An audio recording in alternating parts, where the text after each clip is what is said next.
बात है कि किसी मुल्क की बस्ती में दो दोस्त रहते थे। यूं तो इनमें से एक नाई और दूसरा हलवाई था, लेकिन दोनों ही हाथ दर्जे के कामचोर। वो हमेशा यही चाहते कि मेहनत किए बगैर इन्हें पैसे मिल जाएं और इनकी ज़रूरतें पूरी होती रहें। वो दोनों किसी न किसी तरीके से लोगों को बेवकूफ़ बनाते और इनसे रुपया पैसा बटोर लेते।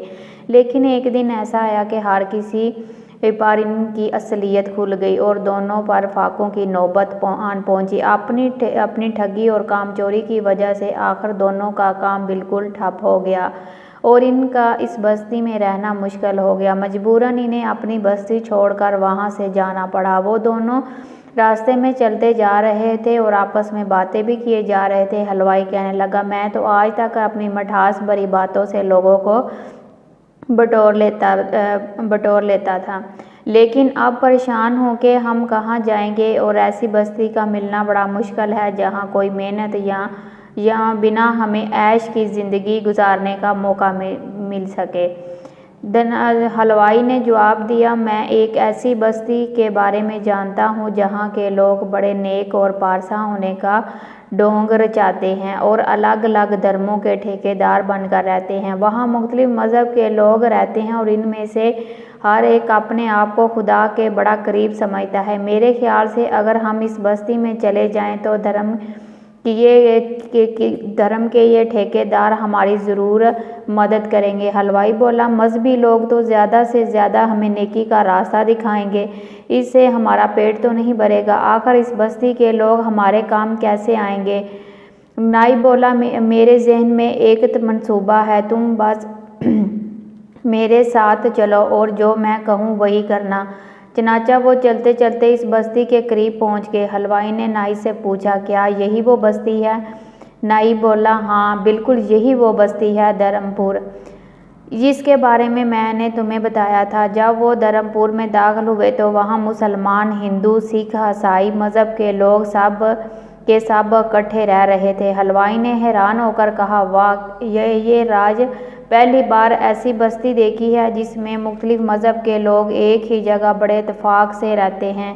नाई बोला, ये तुम सब्र करो, ये लोग तुम्हें बज़ाहिर तो बड़े नेक और परहेजगार नज़र आते हैं। असल हकीकत का तब पता चलेगा जब तुम कुछ वक़्त इनके दरमियान गुजारोगे। हमें यहाँ बस अपना काम करना है, जितनी जल्दी मुमकिन हो सके यहाँ से चले जाना है। वो इस बस्ती की गलियों में चलते रहे। हलवाई और इन लोगों को देखकर हैरान होता रहा।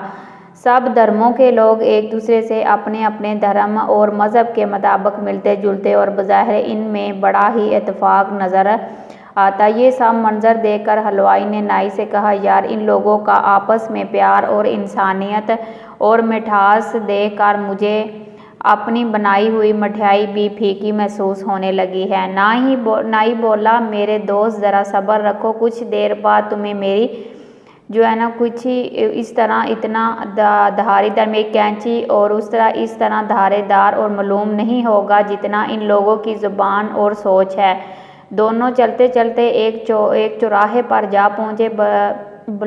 जो भाई ने नाई से कहा, नाई ने जो है ना वो हलवाई से कहा, तुम यहाँ लेट जाओ और ये चादर अपने ऊपर ओढ़ लो। जब तक तुम्हें मेहनत हुई हरकत मत करना, जब मैं तुम्हें ना हूँ हरकत मत करना। अगले ही साल भर की कमाई इसी चौराहे से मिलने वाली है। बस तुम इस बस्ती के सबसे नेक, अच्छे और पारसा लोगों को देखते जाना। चनाचा नाई चौराहे पर खड़ा हो गया और हलवाई चादर ओढ़कर लेट गया। कुछ ही देर बाद एक मुसलमान वहां पर आन पहुंचा। वो हलवाई और नाई को देखकर रुक गया और बोला, खैरियत है? ये कौन है जो चादर में लपेटा हुआ है? नाई बोला, मैं खुद इस बस्ती में एक अजनबी हूँ। मैं इस बस्ती में आज ही दाखिल हुआ हूँ तो मुझे ये आदमी गली में गिरा पड़ा मिला। मैं इसको फुलफोर हकीम के पास ले गया, मगर हकीम साहब ने कहा कि इसके इलाज में 1000 रुपया लगेगा। वैसे मेरे ख्याल से अब मस्जिद से आ रहे हैं। वो सही कहा ना मैंने? मुसलमान बोला, कुछ खात नहीं। इमाम मस्जिद भाई बोला, पर मैं यकीन रखता हूँ, बिल्कुल यकीन रखता है। सदका खैरात तो बड़ा ही नेकी का काम है। नाई बोला, तो फिर आप से गुजारिश है कि 1000 रुपया सदका कर दीजिए ताकि इस गरीब और लाचार इंसान का इलाज हो सके, इसकी ज़िंदगी बच सके। मुसलमान बोला, सदका खैरात तो मैं ज़रूर करूँगा और ये एक बहुत बड़ी नेकी का काम है, मगर मुझे पता तो चले कि इस आदमी का दीन धर्म क्या है, क्या ये मुसलमान है। नाई बोला, मुझे ये तो नहीं पता, मालूम है कि इसका मज़हब क्या है। मुसलमान बोला, तो इसका मतलब ये हिंदू, ईसाई या फिर सिख भी हो सकता है। नाई ने जवाब दिया, जी हाँ बिल्कुल ये हो सकता है कि ये मुसलमान ना हो, मैं इनमें से किसी एक मज़हब से तल्लुक़ रखता हो। मुसलमान कहने लगा, तब तो मैं इसके लिए सदका नहीं करूँगा। अगर मैं सदका कर दूँ और ये मुसलमान ना निकले तो मुझे इसका सवाब कैसे मिलेगा। नाई कहने लगा, मगर हजूर ये मुसलमान ना सही, अगर किसी दूसरे मज़हब से भी तल्लुक़ रखता हो फिर भी इंसान तो है ना। मुसलमान कहने लगा, मगर जनाब सदकों में मुसलमान को ही देना मुनासिब समझता हूँ। हिंदू बोला, हाँ मैं मंदिर से ही आ रहा हूँ और मैं यहाँ का किलानी हूँ और ना ही बोला मैं बहुत आला, फिर तो आप दान धर्म का भी बयान काम करते गए होंगे। तो बोला, बिल्कुल ऐसा ही है, दान धर्म करना बड़े ही पुण्य का काम है। नाई बोला, तो जनाब मेहरबानी करके 1000 रुपया दान कर दें, ये अजनबी इंसान बीमार है, इसके इलाज के लिए 1000 रुपया दरकार है। मैं इसके इलाज के लिए पैसे इकट्ठे कर रहा हूँ, अगर पैसे ना मिले तो ये मर जाएगा। अगर आप इसके भले के काम इस भले में मेरी मदद करेंगे तो आपको भी इसका फल ज़रूर मिलेगा। हिंदू बोला, बिल्कुल दुरुस्त कहा, दान करना बड़े ही पुण्य का काम है और मुझे दान करने में कोई मसला नहीं, मगर मुझे पता तो चले इस आदमी का धर्म क्या है।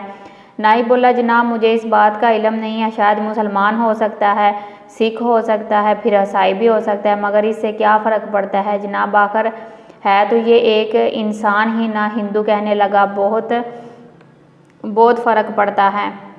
अगर मैंने इसे दान कर दिया और ये हिंदू ना निकला तो मुझे दान करने का कोई फ़ायदा नहीं होगा। एक हिंदू कंबल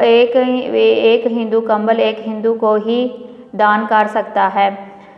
और ऐसे ही चला गया। कुछ ही देर बाद एक ईसाई पादरी वहाँ आन पहुँचा और कहने लगा, क्या बात है, तुम चौराहे पर क्यों खड़े हो और ये चादर ओढ़े कौन लेटा है। नाई बोला, क्या आप चर्च से आ रहे हैं।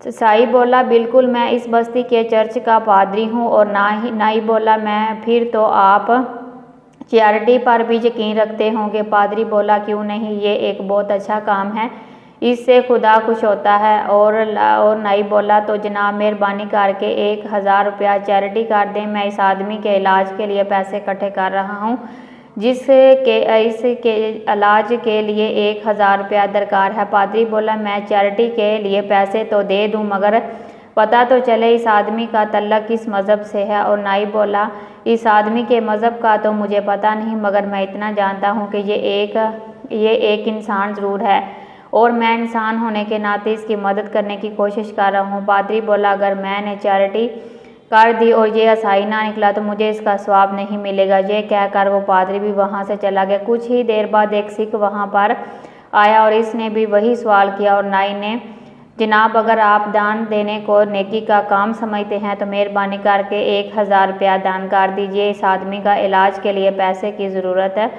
है। मैं बोला कि मैं तो दान ज़रूर करूँगा, मगर पता तो चले कि ये आदमी सिख है या किसी और मज़हब से तल्लुक़ रखता है।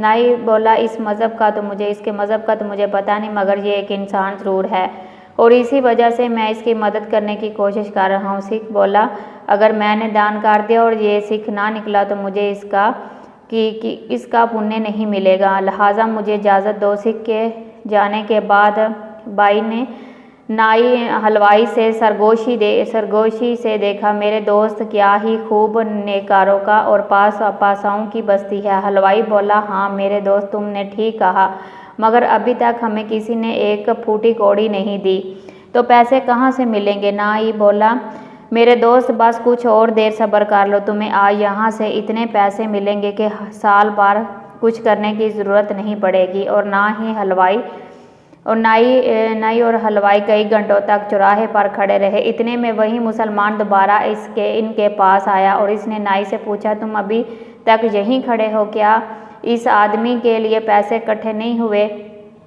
नाई बोला, हजूर पैसे इकट्ठे नहीं हुए हैं, अफसोस इस बात का है कि इस आदमी का इंतकाल हो चुका है। मुसलमान बोला, ओह ये तो बहुत बुरा हुआ, क्या कुछ पता चला कि इसका मज़हब क्या था भाई? नाई बोला, मज़हब का तो पता नहीं चला, मगर मरते वक़्त इसके हाथ में ये एक अल्लाह वाला लाकट था। मुसलमान बोला, फिर तो ये एक मुसलमान था और ये अल्लाह वाला लाकट इस बात की ज़मानत दही बोलता है। जनाब, आप क्या फ़र्क पड़ता है, तो ये आदमी तो मर चुका है। अब तो मैं ये सोच रहा हूँ इसको दफनाने की बजाय जला दूँ, मगर इसमें भी तो कम से कम 1000 रुपया लगेगा।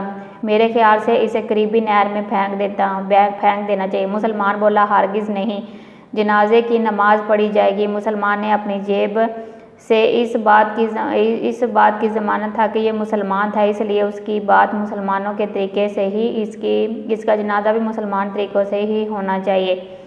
इसके लिए मैं जो है ना वो मैं आपको 20,000 रुपये देता हूँ। तो ये लो। ना ही बोला, बहुत शुक्रिया, बहुत शुक्रिया, मैं इस 1000 रुपये से इसके कफन दफन का इंतज़ाम करता हूँ। आप शाम के वक़्त साथ वाले कब्रिस्तान पहुँच जाना। अब आप यहाँ से जा सकते हैं। मुसलमान के जाने के कुछ ही देर बाद वही पादरी नाई के पास आया और कहने लगा, तुम अभी तक यही खड़े हो क्या? इस आदमी को किसी ने दान नहीं दिया? नाई बोला, नहीं जनाब, बड़े अफसोस की बात यह है कि इस आदमी की मृत्यु हो गई है। पंडित बोला, नहीं बोला, आपको क्या फ़र्क पड़ता है महाराज, अब तो ये मर चुका है, इसको दफनाने या जलाने के लिए भी पैसे मेरे पास नहीं हैं। मेरे ख्याल से मैं खुद ही कोई गड्ढा खोद कर उसे दफना देता हूँ। पंडित बोला, बिल्कुल नहीं, इसका जो है ना इंतहाम शमशान घाट में मुताबिक ही होगा। नाई बोला, जनाब, इसमें तो 1000 रुपया लग जाएगा और मेरे पास तो इतने पैसे नहीं हैं। ये लो 20,000 रुपये, अब तुम इसको अंतिम संस्कार हिंदुओं की तरह ही करना। और नाई बोला, बहुत खूब जनाब, आप शाम को शमशान घाट पहुँच जाना, मैं उसे लेकर वही आ जाऊँगा। फिर पंडित के जाने के बाद हसाई पादरी भी वहाँ पहुँचा। पादरी बोला, तुम अभी तक यहीं खड़े हो क्या? इस आदमी को किसी ने चैरिटी नहीं दी? नाई बोला, जनाब, मगर अब क्या फ़ायदा? बड़े अफसोस के साथ कहना पड़ रहा है कि ये जो आदमी था इसका इंतकाल हो चुका है। साई बोला, ओ ये तो बहुत बुरा हुआ, मगर इसके मज़हब का पता चला कि ये किस मज़हब से तल्लक रखता था। नाई बोला, जनाब, मुझे इस बात का तो पता नहीं, मगर इसके गले से ये लाकट मिला था। साई ने लाकट देखा तो चिल्लाकर बोला, ये तो असलीब का निशान है, मतलब ये आदमी एक ईसाई था। नाई बोला, शायद एक ईसाई ही था, मगर अब क्या फ़र्क पड़ता है जनाब, ये आदमी तो मर चुका है, तो मैं सोच रहा हूँ कि इसको साथ वाली नहर में फेंक दूँ। ईसाई बोला, हो ही नहीं सकता कि आदमी एक ईसाई था और इसकी आखिर रस्मात ईसाईयत के मुताबिक ही होनी चाहिए। नाई बोला, जनाब, मगर उसमें तो 20,000 रुपये लग जाएंगे। ईसाई ने जड़ से 20,000 रुपये निकाल कर नाई की हथेली पर रख दिए और बोला, अब इसकी आखिरी रस्मात एक ईसाई आदमी की तरह ही करना। और नाई बोला, बहुत खूब जनाब, आप शाम को चर्च पहुंच जाना, मैं इसका तबूत वगैरह ख़रीद कर उसे वहां ले आऊँगा। इसके बाद सिख भी वहां पहुंच गया और कहने लगा, तुम अभी तक यहीं खड़े हो? नाई बोला, जनाब, किसी ने दान नहीं दिया और ये आदमी मर गया। सिख बोला, और कहाँ से? और ये सिख ने बोला कि ये बहुत दुख की बात है ये सुनकर, मगर उसका धर्म क्या? नाई ने बोला, ये तो पता नहीं चला, मगर मरते वक़्त इसने एक ही नाम बोला था। एक पूछने लगा कि क्या नाम पुकारा था? नाई बोला, इसने ज़ोर से कहा था वाद। इसके बाद हमेशा के लिए खामोश हो गया। सिख बोला, इसने आखिरी जो है ना वर्ड्स बोला था वो वाहे गुरु का बोला। तो सिख बोला, फिर तो ये आदमी से सिख मालूम था। नाई बोला, जनाब, अब क्या फ़र्क पड़ता है, मैं तो अभी इसे नहर में फेंकने जा रहा हूँ। फिर बोला हरगिज़ नहीं, इसका क्रियाक्रम सिख धर्म के मुताबिक होगा।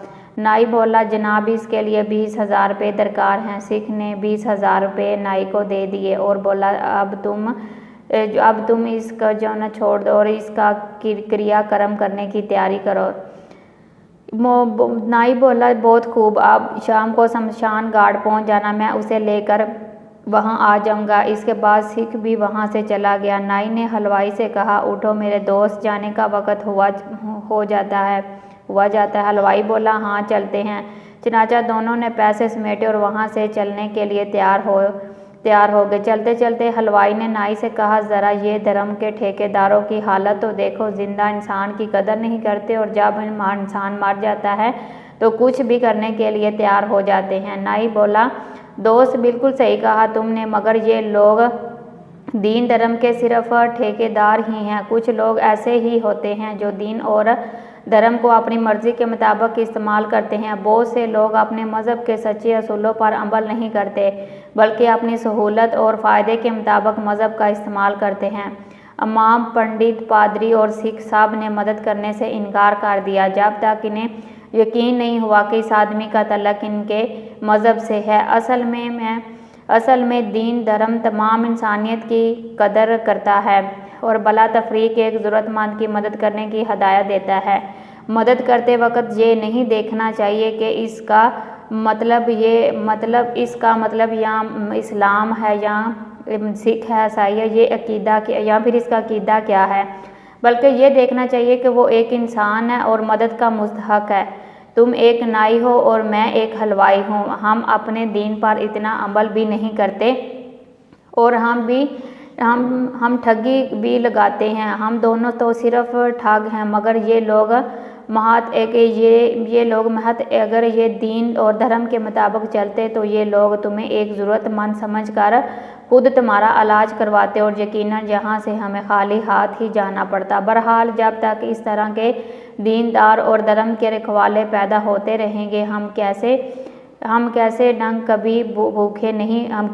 कभी भूखे नहीं मरेंगे। दोस्तों ये कहानी आपको कैसी लगी कमेंट में अपनी राय का इजहार ज़रूर कीजिएगा। तो हमारे चैनल को सब्सक्राइब कर दीजिए और वीडियो को लाइक भी कर दीजिए। तो वीडियो देखने का बहुत बहुत शुक्रिया।